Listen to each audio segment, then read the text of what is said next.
कश्मीर को खुसूसी हैसियत देने वाले आर्टिकल 370 का खात्मा बरकरार। पाकिस्तान ने इंडियन सुप्रीम कोर्ट के फैसले को मुस्तरद कर दिया। दिसंबर 2023 अपडेट की गई 6 घंटे कबल इंडियन सुप्रीम कोर्ट ने कश्मीर की खुसूसी आईनी हैसियत के मामले पर फैसला सुनाते हुए कहा कि आर्टिकल 370 आइन की आर्जी शक थी और ये कि जम्मू कश्मीर इंडिया का अटूट अंग है। अदालत ने सोमवार को फैसला सुनाते हुए इलेक्शन कमीशन को हिदायत दी है कि वो 30 सितंबर सना 2024 तक इस रियासत में इंतखाबात कराए। सोमवार को आर्टिकल 370 के खात्मे को चैलेंज करने वाली दरखास्तों पर समाअत के दौरान चीफ जस्टिस डी.वाई. चंद्रचूड़ ने कहा कि जम्मू कश्मीर की इंडिया की दीगर रियासतों से अलहदा कोई अंदरूनी खुद मुख्तारी नहीं। इधर पाकिस्तान के निगरां वजीर खारजा जलील अब्बास जिलानी ने इस फैसले को मुस्तरद करते हुए कहा कि इंडियन सुप्रीम कोर्ट की जानिब से कश्मीर में आर्टिकल 370 के खात्मे की तौसीक कोई कानूनी हैसियत नहीं रखती, जबकि यह अक़वाम मुत्तहिदा की सलामती काउंसिल की करारदादों की नफी करता है। उन्होंने कहा कि पाकिस्तान ये मामला अक़वाम मुत्तहिदा, यूरोपीय यूनियन और OIC में उठाएगा। सुप्रीम कोर्ट तस्वीर का जरिया इमेजेस। इंडिया की सुप्रीम कोर्ट के 5 रुकनी बेंच ने सुबह 10:30 बजे अपना फैसला सुनाना शुरू किया। चीफ जस्टिस ने कहा कि जम्मू कश्मीर इंडिया का अटूट अंग है। ये आइन के आर्टिकल 1 और 370 से वाज़ेह है।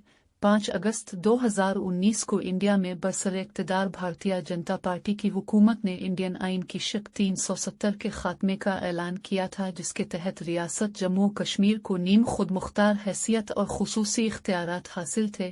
पार्लिमान से पास होने वाले मोदी हुकूमत के इस फैसले के बाद इंडिया के ज़ेर-ए-अत निज़ाम कश्मीर की सियासी जमातों ने इसे सुप्रीम कोर्ट में चैलेंज किया था। इस साल अगस्त और सितंबर के दौरान सुप्रीम कोर्ट की 5 जजों पर मुश्तमिल बेंच ने हंगामी बुनियादों पर समाअतों के बाद फैसला महफूज किया था। अब जबकि बेंच के एक जज जस्टिस S.K. कौल दिसंबर के आखिर में रिटायर हो रहे हैं और 15 दिसंबर से सुप्रीम कोर्ट में सरमाई छुट्टियां शुरू हो रही हैं, इसलिए अदालत ने हतमी फैसला 11 दिसंबर को सुनाने का ऐलान किया। इंडियन सुप्रीम कोर्ट में 5 जजों पर मुश्तमिल आईनी बेंच के पास ज़ेर समाअत इस केस का जो पहलू सबसे अहम रहा वो ये है कि गुज़िश्ता समाअत के दौरान अदालत उज़्मा ने मोदी हुकूमत के इस बयान हल्फी को बहस से खारिज कर दिया था, जिसके मुताबिक दफ़ा 370 के खात्मा से कश्मीर में दहशतगर्दी ख़त्म हुई है और अमन और तरक्की का दौर शुरू हो गया है।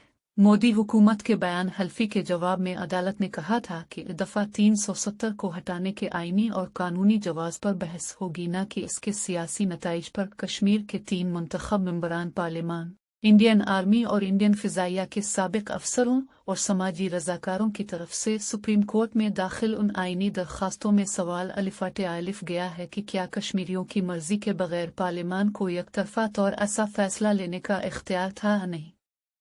वाज़ेह रहे कि इस तारीख़ी फ़ैसले से 1 साल कबल ही कश्मीर में बीजेपी ने महबूबा मुफ्ती की क़यादत वाली पीपल्स डेमोक्रेटिक पार्टी से हिमायत वापस लेकर हुकूमत गिरा दी थी और जम्मू कश्मीर में बराह रास्त सदारती राज नाफिज हो गया था। इंडियन सुप्रीम कोर्ट के फ़ैसले पर रद्द-ए-अमल। इंडियन वज़ीर-ए-आज़म नरेंद्र मोदी ने इस फैसले को उम्मीद की किरण कहा है, जिससे इंडिया मुत्तहिद होगा और कश्मीरियों के ख्वाब पूरे होंगे। ताहम अपोजिशन जमात कांग्रेस ने एक बयान में कहा कि वो इस फैसले से इत्तफाक नहीं करते, क्योंकि इंडियन आइन में तरमीम तक आर्टिकल 370 का एहतराम किया जाना चाहिए था। महबूबा मुफ्ती की बेटी इल्तिजा मुफ्ती ने एक्स की एक पोस्ट में कयास किया कि सुप्रीम कोर्ट आर्टिकल 370 को हटाने के सरकारी फैसले को जायज़ करार देकर हुकूमत को जम्मू कश्मीर का रियासती दर्जा बहाल करने और जमहूरी अमल बहाल करने का रिवायती फैसला सुनाएगी। ताहम इस हवाले से इंडिया के ज़ेरे इंतज़ाम कश्मीर के बासियों को उम्मीदें भी हैं और ख़दशात भी, और इस फैसले से यहाँ की सियासी जमातों की देरीना उम्मीदें पूरी भी हो सकती हैं और शायद हमेशा के लिए ख़त्म भी। सीनियर सहाफ़ी और तज्ज़िया निगार हारून रेशी कहते हैं कि इस फैसले के यहाँ की सियासत पर गहरे असरात पड़ सकते हैं। यहाँ की सियासत के 2 हिस्से थे। एक अलहदगी पसंद सियासत थी, जिनके रहनुमा राय शुमारी का मुतालबा करते थे। दूसरे वो लोग थे जो मसला कश्मीर पर इंडिया की हिमायत करते थे, लेकिन आर्टिकल 370 की हिफाजत उनकी काल सियासत थी। हारून कहते हैं कि अलहदगी पसंद सियासत को तो पहले ही किनारे किया गया है, मगर अब हिंद नवाज सियासत भी अपना बुनियादी नारा खो चुकी है।